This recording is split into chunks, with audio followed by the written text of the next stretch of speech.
And with the world's one and only Jewish state in its time of greatest need. Now, my interview with Ambassador Dermer can be seen on my brand new show launching tonight, March 25th, Stakelbeck Tonight on TBN. We've been telling you about it now for weeks, airing every weeknight, Monday through Friday, 7:30 p.m. Eastern Time, and then again at 10:30 p.m. Eastern Time. On tonight's inaugural episode, we've got Minister Ron Dermer. We've also got a great on-the-ground report from Israel's biblical heartland, Judea and Samaria, with our TBN Israel correspondent, Yair Pinto. You won't want to miss it. Stakelbeck Tonight, TBN, 7:30 p.m. Eastern Time, starting today.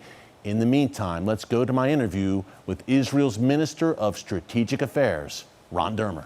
Minister Dermer, thanks so much for joining us. Hey, there's a major offensive looming in Rafah. The IDF has made great gains throughout Gaza, but Hamas's last bastion of resistance seems to be Rafah, and yet much of the world community is opposing that potential Israeli move into that city. Minister, why is it so important for the IDF to enter Rafah and finish the job to achieve the goal of destroying Hamas?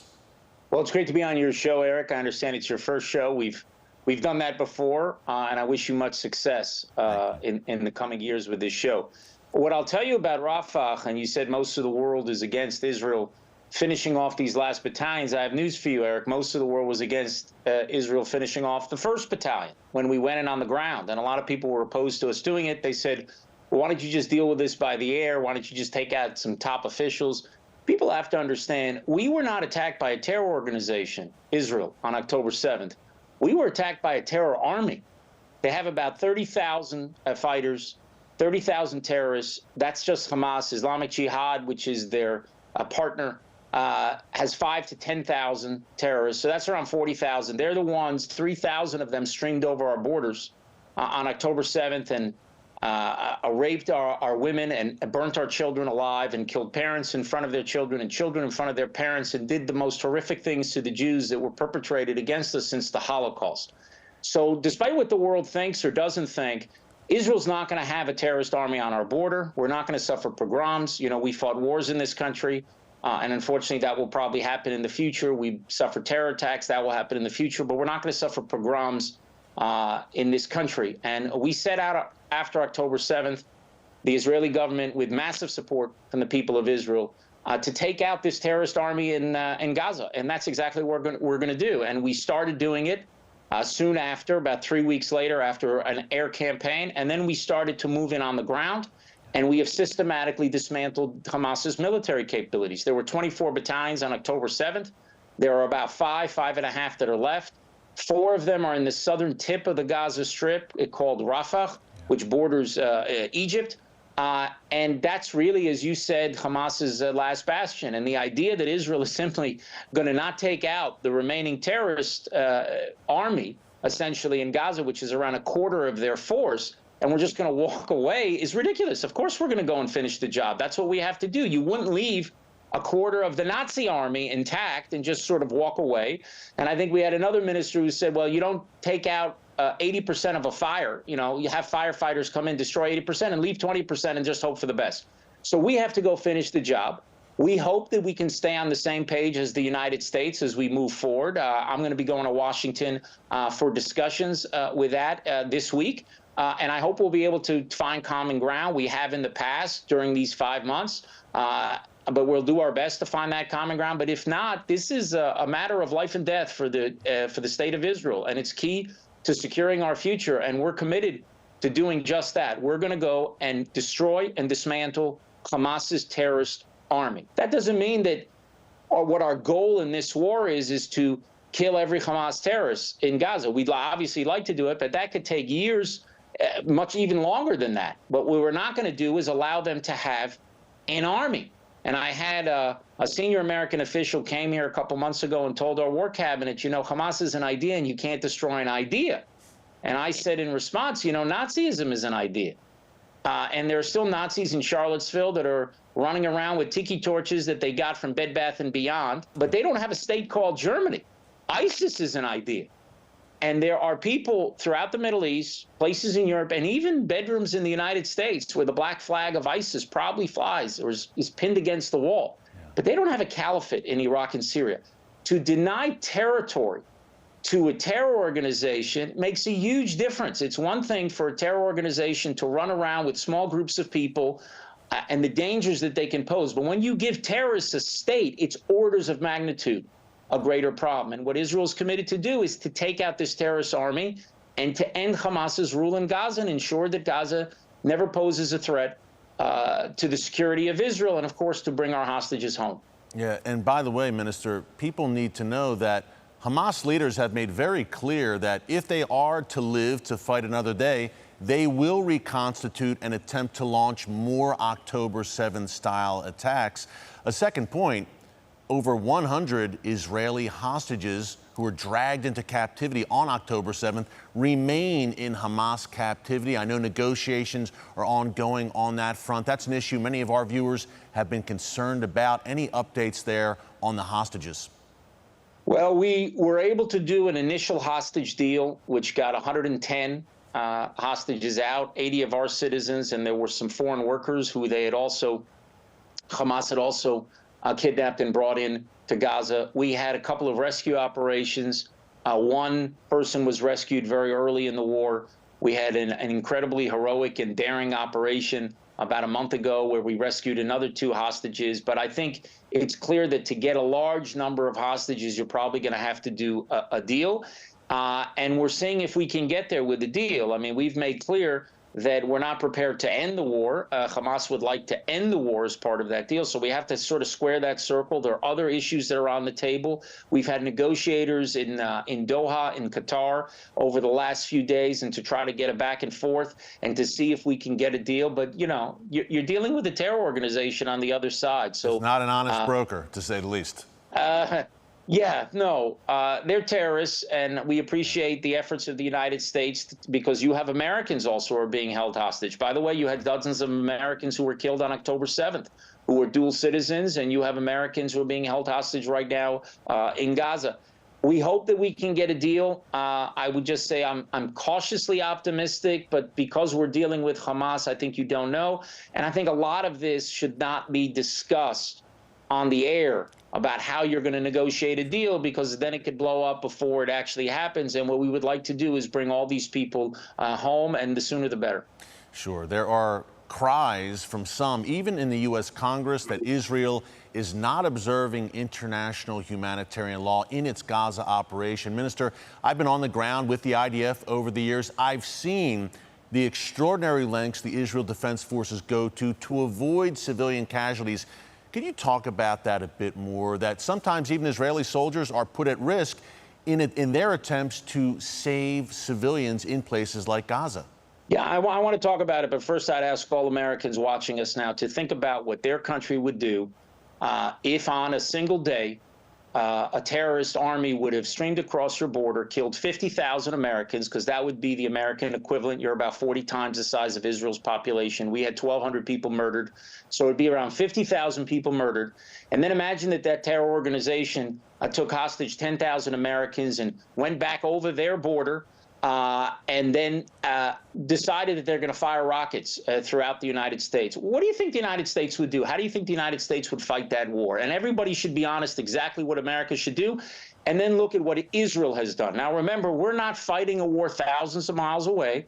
We're fighting a war literally yards away, right over our border, just as be close to your border. But imagine your country's about 1/500th the size of the United States. And right over your border is this terror army that you're trying to take out. How do you think you'd fight that war? Think about it. Think about what America has done in the past, what it did after the attack in Pearl Harbor, what it did in fighting against Germany, on air raids and bombing and carpet bombing. Israel's not doing all that. What Israel has done is, I think, something that no other military has ever done. And they've never faced the situation that we've faced, where you've had this kind of urban warfare, where you have an underground terror tunnel network, a labyrinth of tunnels underground. No one has faced this. You know, the United States fought in Mosul, which, again, thousands of miles away. But you fought in Mosul. It took you 9 months.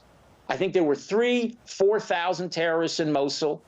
We have 10 times that many in Gaza, and I think you killed 10,000 civilians. That's the estimate. So it was around 3 to 1. Let's look at what Israel has done. The numbers, if you believe the Hamas health ministry, which I would not believe their numbers at all because it's a propaganda arm of Hamas, but you know what? Let's say there were 30,000.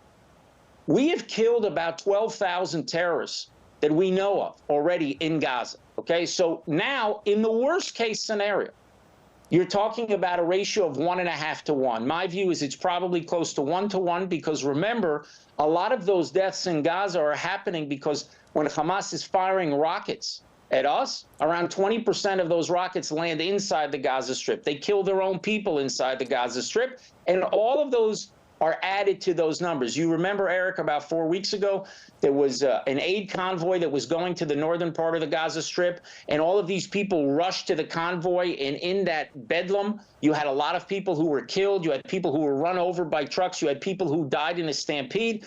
Israel had virtually nothing to do with it, and we did, investigation afterwards, and we think maybe it was 4 or 5 people who had approached the tank who were hurt by Israeli soldiers, but over 100 were hurt by Palestinians. Well, that number will just be added to the Palestinian Ministry of Health, and Israel will be accused again. What Israel has done is unprecedented, and it's not what I'm telling you.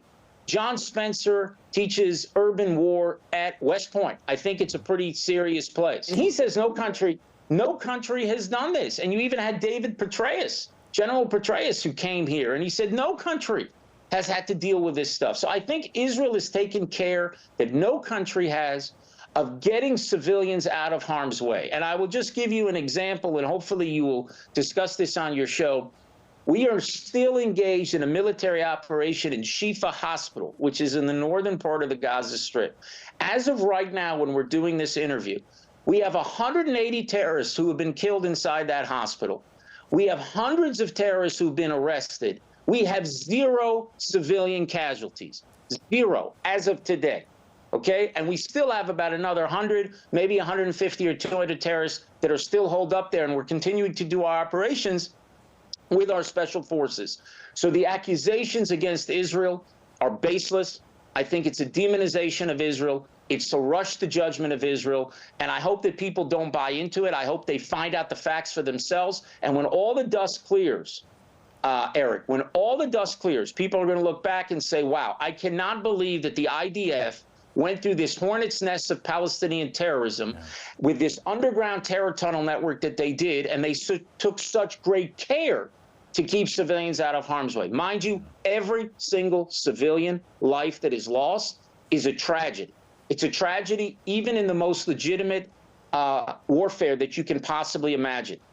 But the ones who are responsible for that tragedy, that's Hamas, that uses their hospitals, that uses their mosques, that uses their schools, that uses people's homes.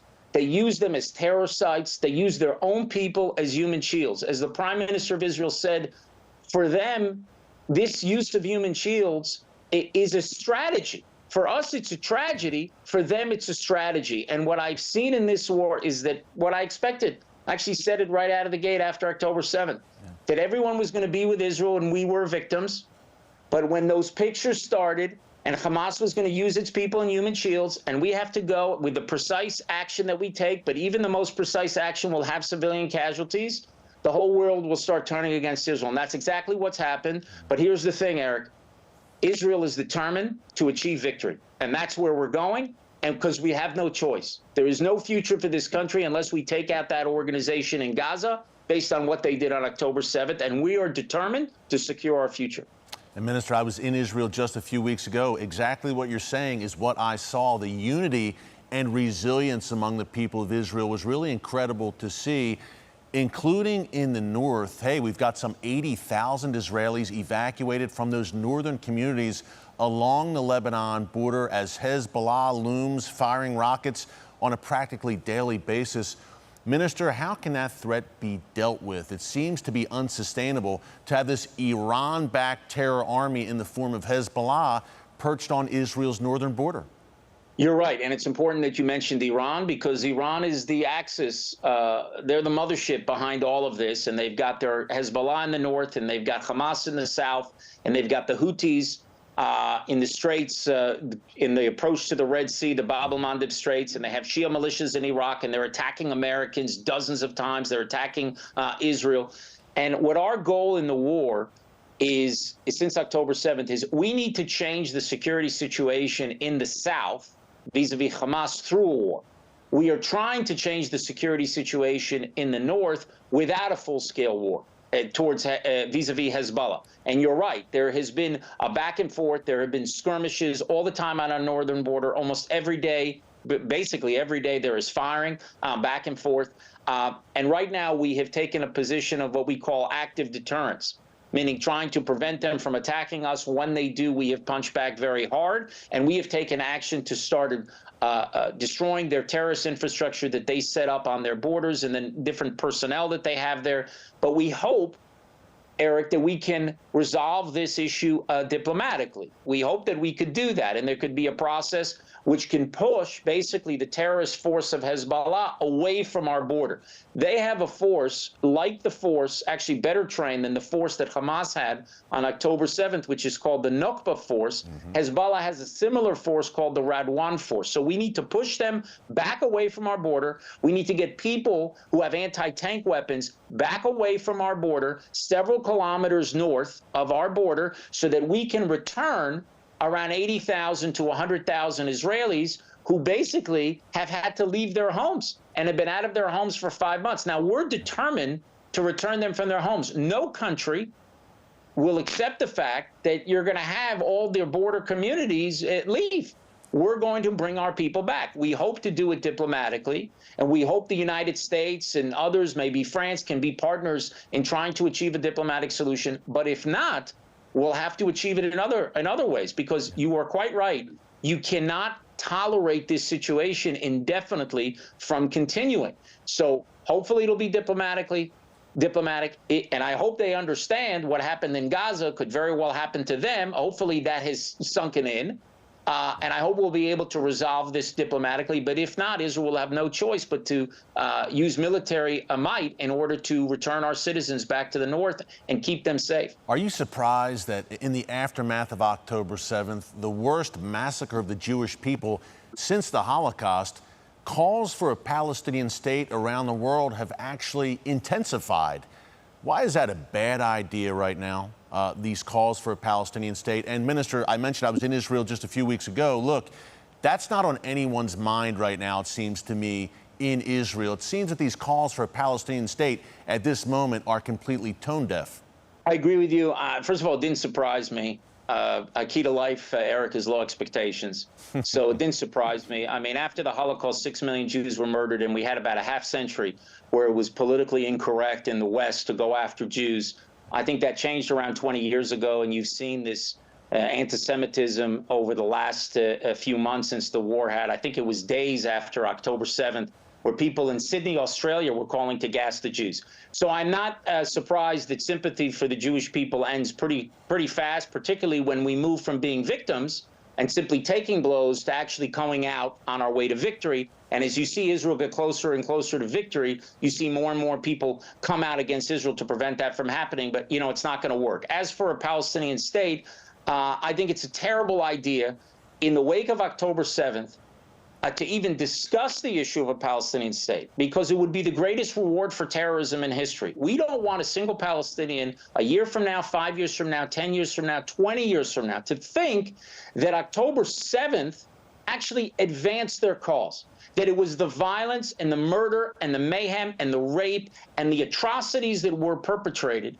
that allowed them to propel and catapult their national movement forward. That is a very bad idea and will ensure that the precisely wrong message goes to the Palestinians. What the message that the Palestinians have to understand is that you have to actually move towards peace with Israel. You have to educate your people to peace. You have to stop teaching your children to murder Jews. You have to stop glorifying the murder of Jews. You have to stop paying terrorists who murder Jews. When those things change, then you can start talking about peace in the future and what a final settlement will work. And I want to tell you something else. I understand the Palestinian national strategy, because I think it's important for your viewers to understand it. And this is not Hamas, which is part of Palestinian politics. Unfortunately, it's a huge part. They're committed to Israel's destruction. They don't really care that much about a Palestinian state. Maybe they'll accept it for 5 seconds on their path to sort of wiping out Israel and turning the whole region into one giant caliphate. I'm talking about the other part of the Palestinian national movement, which is represented by the Palestinian Authority, President Abbas, who sits in Ramallah. Understand something. So tell you a story. 20 years ago, I'm watching television, and a leading Palestinian spokeswoman was being interviewed right after a terrible terror attack that happened in Jerusalem. And the interviewer said to this woman, said, you know, you're never going to get a state, a Palestinian state, unless you fight terror and make peace with Israel. And what she said was very interesting. She said, no, the issue of Palestinian statehood and peace with Israel, those are two separate things. We deserve a state because we're a people with a right of self-determination. That's why we deserve a state. Whether we decide to make peace with Israel is another story. So what the Palestinians want to do is have a state not to end the conflict with Israel, not part of a peace agreement with Israel. They want a state to continue the conflict and continue on the path to destroying Israel. That's why I, as a minister in the government, when I meet foreign ministers and other officials, I say, look, we can have a debate about the two-state solution, yes or no, but I ask you as somebody who supports a two-state solution, don't separate the issue of statehood from peace. And you know what they all tell me, Eric? They say, of course not. You can't do that. But then when I ask them, well, then why are you talking about recognizing a Palestinian state unilaterally? And then there's no answer. It's almost that either they haven't thought one step ahead, or they don't care, or it's some virtue signaling, or it's an attempt to respond to domestic politics to say, here, this for a solution. Look, I'll tell you, Eric, we have an opportunity now to begin a real peace process. And a real peace process would mean the de-radicalization of Palestinian society. That has to happen. Because when you have children who are being raised to murder Jews, when you have a society that is glorifying the murder of Jews, that celebrates the attack on October 7th, the most disturbing number for me on October 7th was not simply the 1,200 Jews who were murdered and the over 200 who were taken hostage. It's that 85% of Palestinians in Judea and Samaria in the West Bank supported the attack on October 7th. 85%. Who are you making peace with? Now, what you need to do is have a process where you're de-radicalizing, just like you did with Germany in 1945 after you won a war, just like you did with Japan, where nobody thought anything good would come out of the Japanese. They thought, well, you're going to turn them into a democracy, in a freer society. We can actually, in the wake of an Israeli military victory, we can begin the process of de-radicalizing Palestinian society. And I'll tell you, Eric, we have partners, as you know, in this region who are doing that. The Emiratis have started to do it. The Saudis have started to do it. We need to have them as partners to de-radicalize Palestinian society. And when Palestinian society is being de-radicalized, that's when you should talk about what would a future peace settlement between Israelis and Palestinians look like. But for the world right now to say what we need in the wake of October 7th is irreversible steps towards a Palestinian state, that's absurd. It would be the greatest reward for terrorism in modern times. October 7th had nothing to do with the lack of a Palestinian state. Hamas effectively had a Palestinian state in Gaza. There were no Jews who were in Gaza. We were back on the 1967 lines, everything that the world says is critical to make peace. This had nothing to do with the lack of Palestinian state. It had everything to do with the presence of a Jewish state and the attempt to wipe it out. And unfortunately, it has to do with a poisoned society, with a deeply poisoned society. You know, there are other peoples who also have not achieved their political rights. Take the Kurds. There are people who I think deserve a state. Do you ever think in your mind that the Kurds could do what was done on October 7th? I'll tell you something else. The Jews, when we had not yet had our state, and in the 1940s, Jews were being murdered, 10,000 a day at Auschwitz. And there were debates among the Jewish community here in Israel. What should we do? Should we fight the British while this was happening? Because the British were closing the gates to this country as Jews were desperate to get in. Should we fight the British? Should we accommodate with the British who were fighting the Nazis? There were big debates. But you know what no one thought? Let's go to London. Let's blow up some buses. Let's rape a bunch of women. Let's burn babies alive. Nobody thought that because you don't have a poisoned society. if we do not de-radicalize Palestinian society, there is no hope for peace. The hope for me, Eric, is that a military victory can make the beginning of that process possible. And for the first time in 30 years, we can stop with the phony peace process and get to a real peace process by educating an entire generation of Palestinians to actually coexist with the Jewish state and not to try to destroy a Jewish state. Minister, you mentioned the word earlier, unprecedented. I think on October 7th, we saw unprecedented levels of evil and depravity. Why should Americans care? Why should the average American care about what's happening in Israel right now and Israel's fight? And lastly, you and I have known each other for a long time. I've always known you to be a man of faith, number one, and number two, a great friend to the Christian community here in the U.S. and around the world. So why should Americans care? And what can Christians do right now to support Israel in its time of greatest need? So, first of all, why Americans should care is because we're in a battle right now between the forces of civilization and the forces of barbarism. And you do not want barbarism to win. If barbarism wins here, it will spread. It will spread to Europe, and it ultimately spreads to the United States. You know, what goes on in the Middle East doesn't unfortunately stay in the Middle East. You saw that on 9/11. That can happen again. And in Israel, you have a reliable ally in the heart of a region where you got a lot of fanatics running around, and we're the ones who are fighting that fight. A difference about Israel with some of your other partners and allies is you don't put American boots on the ground to defend us. We defend ourselves. And in a fundamental way, our victory in this war will be America's victory, because we are seen as your ally in this region. And when you stick with us to the end, you're going to strengthen American deterrence in the Middle East and beyond, because everybody should know that America sticks with Israel, sticks with its ally in the region, and sticks with it until the war is won and the forces of barbarism are defeated. That will ultimately bring the other partners that you have in the region closer to America, because the U.S.-Israel relationship is a litmus test for how America's allies around the world see how steady and reliable America is as a partner. Now, if America goes down the stretch as Israel's moving towards victory and abandons Israel, what message does it send to your other allies? What message does it send to your allies in the Middle East, in Asia, in Europe? Is America going to be there? Is it going to stay in the fight? Is it going to support those who are fighting themselves? So I think there are huge stakes for America. One thing I can tell you, Eric, with or without American support, and I was Israel's ambassador for 7.5 years, and I hope very much that America will stick it out till the end. But let me tell you something. We're going to win this war with or without the support of the United States, because we have no choice. This is an existential threat to our country, not because Hamas can wipe us out, because if we don't take that organization that did that on October 7th and end their rule in Gaza, it sends a message to all the buzzards who circle around Israel in the Middle East that this country has no future. And boy, this country has a brilliant future, and we're going to secure it. So we're going to win this thing. And I think as we come down the whole home stretch, the United States, who has been with us, standing by our side for 5 months, 5.5 months, despite a lot of political pressures, I implore President Biden and the Biden